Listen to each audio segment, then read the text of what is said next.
So I want to duplicate this sheet, but I want to change this view for another view. So I can do this very quickly and easily with ideate clone.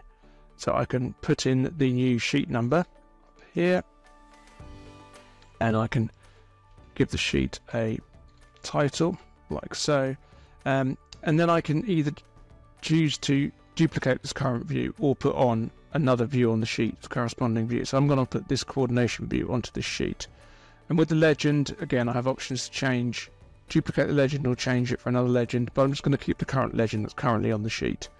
So I click on clone. There you go, there's my new sheet created. And then if you want to carry on the next ones, it's simple. I'm going to do 202, next to do level 2 coordination, level 2 keep the view, and so on. Very quick, very easily.